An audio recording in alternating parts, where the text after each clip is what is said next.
Assalamualikum everyone, welcome back to my channel. আজকের আয়োজনে আপনাদের জন্য থাকছে ভীষণ মজার একটি বেগুন ভাজি।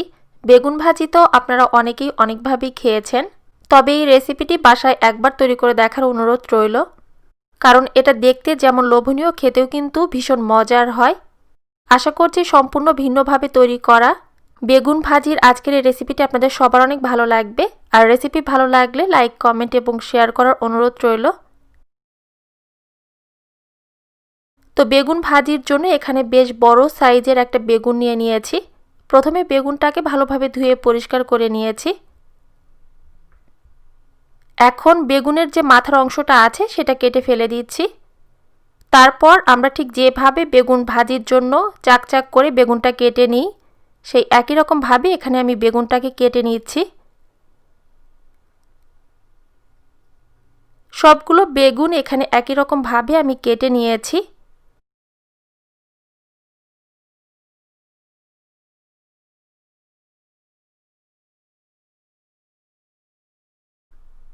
এরপর কেটে নেওয়া একটা বেগুনের চাক নিয়ে নেওয়ার পর ভেতরের যে নরম অংশটা আছে সেটা এভাবে গোলাকার করে কেটে নিয়েছি।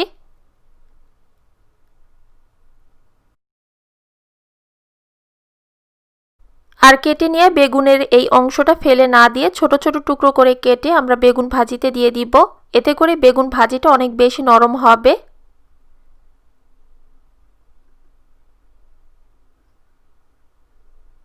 তো সবগুলো বেগুনের মাঝখান আমি ঠিক একই রকম ভাবে এখন কেটে নিব।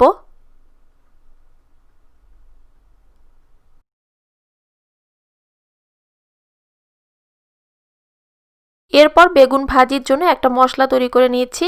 এখানে একটা মিক্সিং বোল নিয়েছি। তারপর দিয়ে দিচ্ছি হাফ টিস্পুন মরিচ গুঁড়ো, প্রায় 1/4 টিস্পুন হলুদ গুঁড়ো, স্বাদমতো লবণ।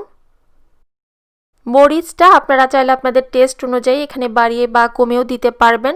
তারপর মশলাগুলো মেখে নিচ্ছি। এরপর বেগুনের চাকগুলো এক এক করে দিয়ে মশলার সঙ্গে ভালোভাবে উল্টে পাল্টে মেখে নিতে হবে।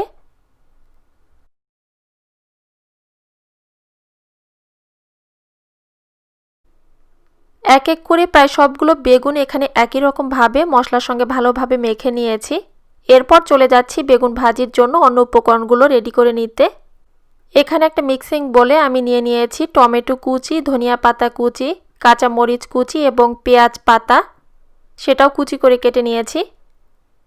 যেহেতু বেগুন ভাজিতে আমরা শুকনো মরিচের গুঁড়ো দিয়েছি, সেক্ষেত্রে এখানে কাঁচা মরিচটা একটু বুঝে দিতে হবে। তারপর দিয়ে দিচ্ছি স্বাদমতো লবণ, সামান্য পরিমাণে হলুদ গুঁড়ো, সামান্য পরিমাণে লাল মরিচের গুঁড়ো, প্রায় 1/4 টিস্পুন করে আছে এখানে ধনিয়া এবং জিরা গুঁড়ো। এখন সমস্ত উপকরণ হাত দিয়ে ভালোভাবে মেখে নিতে হবে, অর্থাৎ এটাকে হাত দিয়ে ভালোভাবে মেখে একটু নরম করে নিতে হবে। যখন এই সবজিগুলো মেখে একটু নরম হয়ে যাবে, তারপর দিয়ে দিতে হবে কেটে রাখা বেগুনগুলো। তারপর আবারও এগুলোকে ভালোভাবে মেখে নিচ্ছি।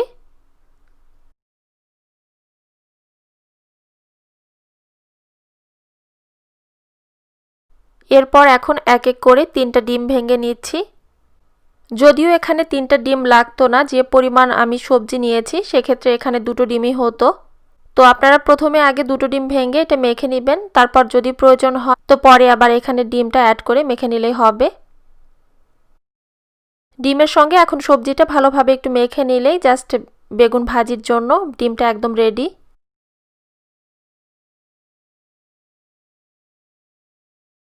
এরপর বেগুনটা ভাজি করে নেওয়ার জন্য চুলায় একটা প্যান বসিয়ে দিয়েছি।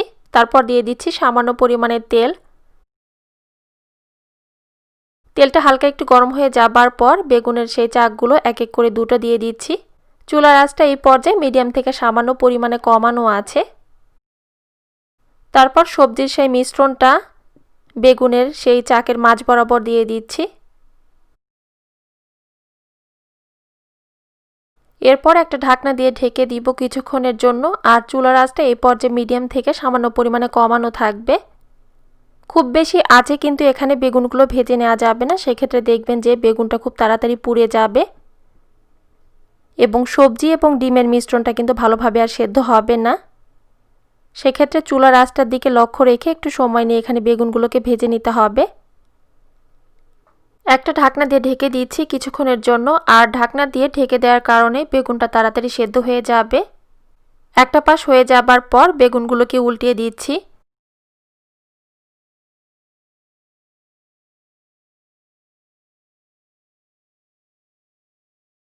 এই পদ্ধতিতে বেগুনটা ভাজি করে নিলে বেগুনগুলো উল্টিয়ে দেওয়াটা একটু কষ্টকর, সেক্ষেত্রে একটু সাবধানতার সাথে এখানে বেগুনগুলোকে উল্টিয়ে দিতে হবে।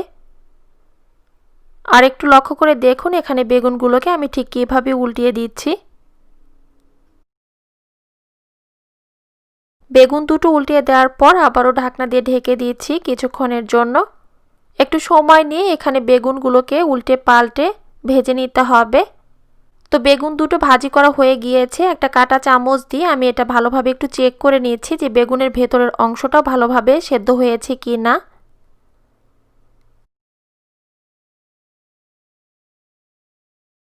এখন বেগুন ভাজি দুটো তুলে নিচ্ছি। তো সবগুলো বেগুন এখানে একই রকম ভাবে ভাজি করে নিয়েছি। আশা করছি দেখে বুঝতে পারছেন বেগুন ভাজিগুলো দেখতে কতটা লোভনীয় হয়েছে।